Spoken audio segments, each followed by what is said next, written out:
बिहार में तेजस्वी यादव की शादी चर्चा का केंद्र बना हुआ है। पूरे चारों तरफ उन्हीं की शादी की चर्चा है। तो हम ऐसे में हमारे साथ जदयू के नेता हैं पुरुषोत्तम राज जी मौजूद हैं। ये क्या कहेंगे तेजस्वी की शादी के बारे में? देखिए, सबसे पहली बात तो मैं इनको शादी का बहुत बहुत बधाई एवं शुभकामनाएं देना चाहते हैं। इनके दाम्पत्य जीवन की शुभकामनाएं मेरी तरफ से। इनकी दिन दुगनी रात चौगुनी हो, इसका मैं कामना करता हूँ। आखिर इतनी चर्चा क्यों है, ये बताइए। चर्चा तो शादी किसी कुछ, शादी तो सबको एक दिन करना है, लेकिन इनकी चर्चा इनके परिवार के लोग कर दिए हैं।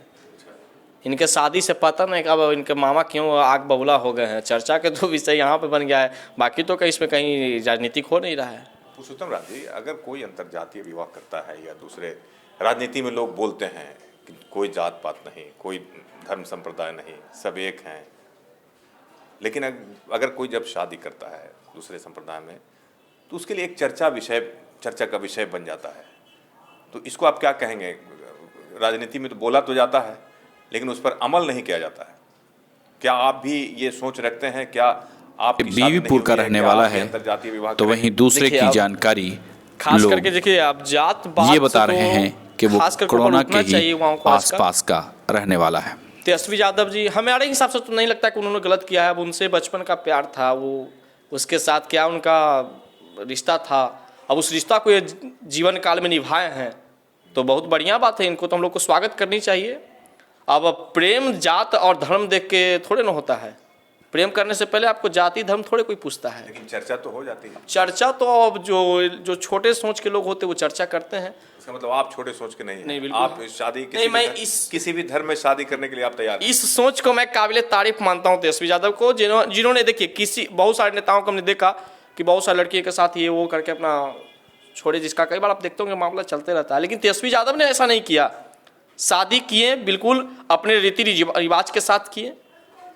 अब वो हिचल हो और वो हिचल राजश्री बन जाए, दिक्कत की क्या बात है। मामा को उनको टेंशन किस लिए है? या तो हो सकता है कि राजनीतिक कारण के चलते मामा को टेंशन हो सकता है कि जो मामा मुख्यमंत्री अपने आप को समझते थे, वो मामा जो पूरे फिल्म से गायब हो गए थे, अब उस मामा को आने के लिए कुछ ना कुछ तो उल्टा पुल्टा बोलना ही पड़ेगा। आप अपने बारे में क्या सोचते हैं? आप अपने जो राजनीति जीवन में आए, पहले आपका क्या बिजनेस था और अब आप राजनीति में किस लिए आए?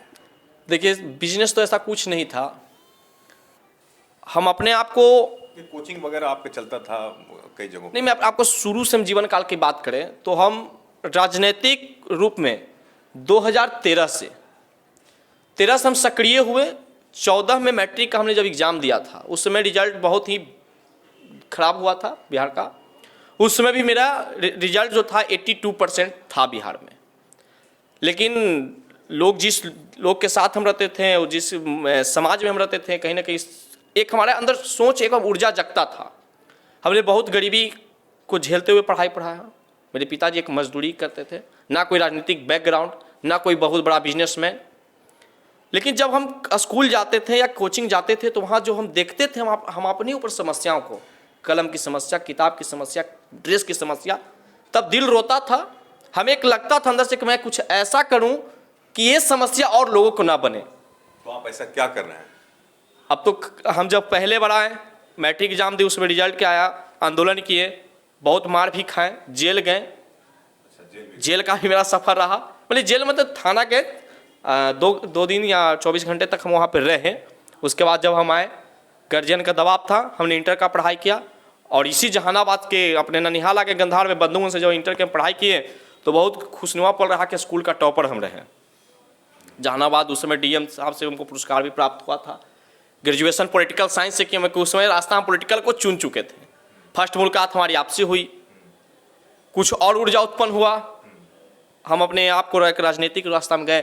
और हाँ, युवाओं के लिए हम क्या किए कि खास तौर पे जब विवेकानंद जयंती होता है, भगत सिंह की जयंती होती है, गांधी जी का जयंती होता है, इस दिन हम एक खास कार्यक्रम अपने ग्रामीण क्षेत्रों में रखते हैं ताकि इसमें युवाओं को इस बात को जगा सके कि महात्मा गांधी कौन थे, चंद्रशेखर आजाद कौन थे, स्वामी विवेकानंद ने इस देश के लिए क्या किया, उन्होंने शिक्षा की बढ़ावा के लिए क्या किया। राजनीतिक गुरु कौन है?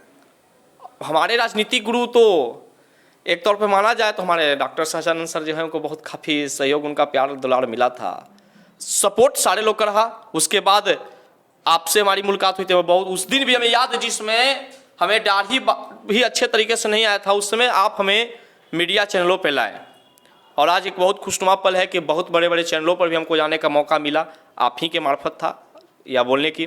तो हमने राजनीतिक रास्ता चुना और हर समय हमने कॉपी कलम बांटना शुरू किया। एक सामाजिक संगठन में श्री राम दल में रहते हुए भूमिहार ब्राह्मण एकता मंच तक हमने एक जातिवाद का भी एक तेज रफ्तार में उसका राजनीति भी किया। 10% आरक्षण की लड़ाई हो। किस तरह से आपका सहयोग करते थे डॉक्टर सहजानंद जी? बहुत तरह से सहयोग करते थे, मार्गदर्शन देते थे, बहुत तरह का सहयोग है। क्या उसका वर्णन हम कर ही नहीं सकते, उनको कम शब्दों में उसका कोई वर्णन ही नहीं है। आपकी इच्छा क्या है राजनीति में? हमारी इच्छा यही है कि हम जिस प्रकार से लोगों को सेवा कर रहे हैं, भगवान हमें उस प्रकार से आप लोग का आशीर्वाद मिले कि मैं उसी प्रकार से लोग को सेवा करूं। और हमको शिक्षा बहुत जरूरी है। अगर हम आगे कुछ भी हुए तो शिक्षा पे सबसे ज़्यादा मेरा फोकस रहेगा। कारण क्या है कि हम जहाँ से हमें कष्ट हुआ, तक कहा जाता है कि जिसको लगे फटे गोड़ में ब्यार वही जाने दर्द के हाल। तो हम उस दर्द की हाल को जानते हैं, तो हम नहीं चाहेंगे कि अगला का ब्यार फटे। उस ब्यार को भरने का काम करेंगे। जो युवाओं अभी तक दबे कुचले हैं, खास करके जहाँ भी हम देखते हैं कि ऐसा व्यक्ति मिलते हैं, हर ठंडा में कंबल वितरण करना, कॉपी कलम का वितरण करना। स्कूल शिक्षा में जा करके जब कोचिंग लाइन शुरू किए थे हम, तो उसमें जब हमारे बच्चे होते थे 100-150 की संख्या में, जब बच्चा होता था उसमें से 30 ऐसा बच्चा होता था जो फ्री पढ़ता था।